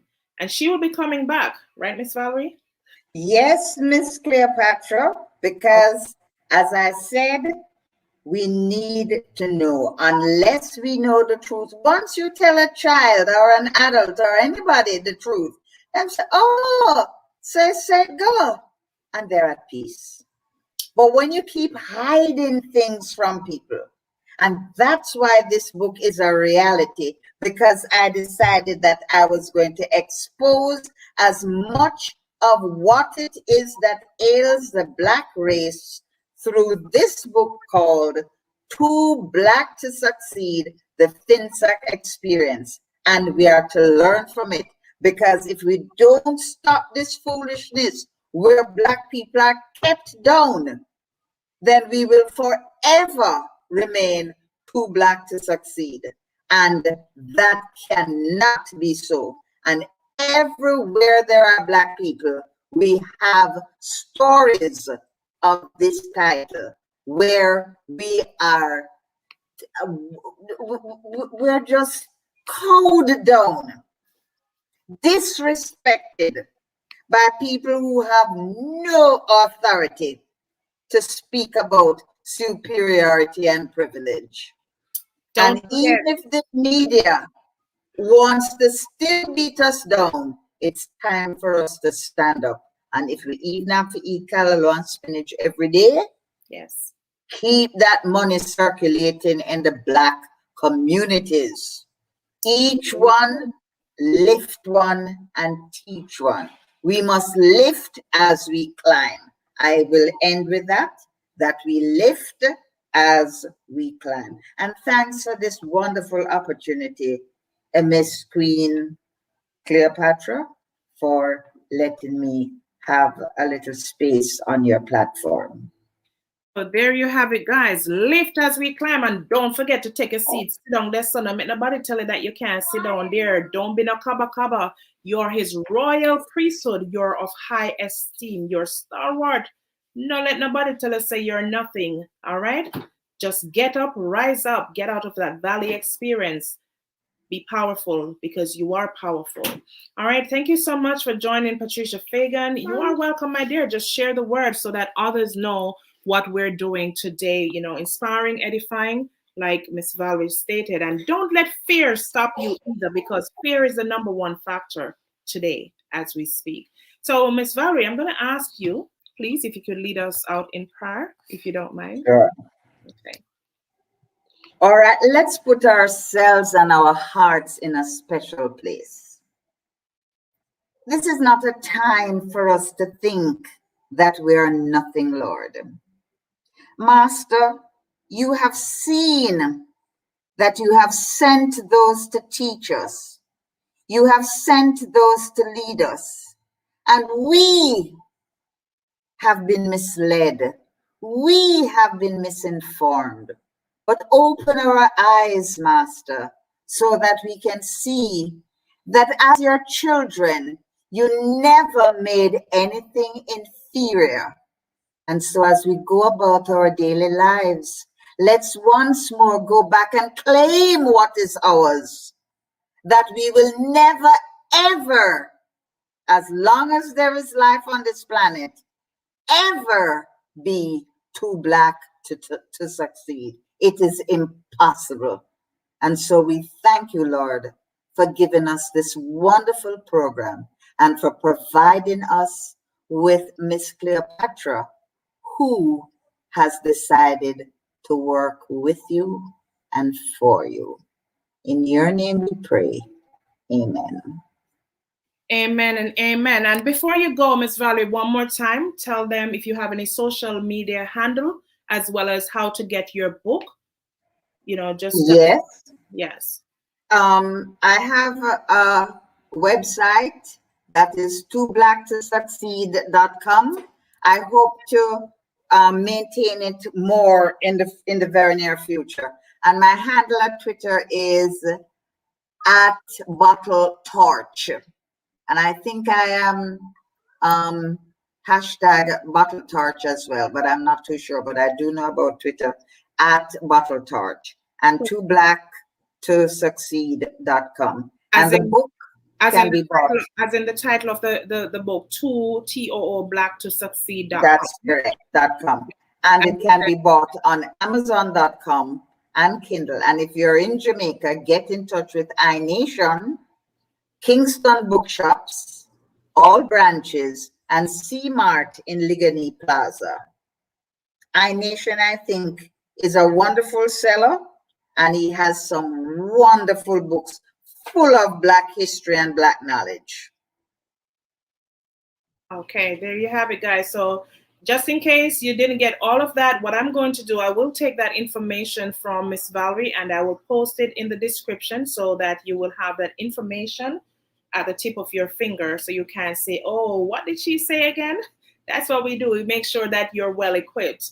All right, guys. So we just want to say thank you again to our, weekly loyal supporters. You could have been elsewhere, but you chose Ladies Uplifting and Inspiring. Please remember to click like, subscribe, and share. We're on Facebook, YouTube, as you know, Instagram. And may I say a very big thank you to your audience. You didn't have to come because there's plenty of things you could be doing this evening, but exactly. You're here. Exactly. So, thank you. You're welcome. So be live with us anytime, anywhere on Sundays at 8. No, I'm so used to 8. On Sundays at 4 p.m. 4 p.m., guys. 4 p.m. Eastern Standard Time, always. And Miss Valerie, A big round of applause. I applaud you today to be bold, courageous, fearless in speaking the truth, uncovering uncomfortable truths that is necessary. So blessings to you and your family. I pray God's covering over you. Thank you for, sharing our space, blessing our space, and talking to us. It was indeed a great pleasure to have you with us on Ladies Uplifting and Inspiring. So stay tuned, guys. Come back next Sunday. We have more for you. Thank you. Thank you, Miss Cleopatra. So you have a wonderful rest of evening now until we meet again. Bye. Thank you so much. Yes.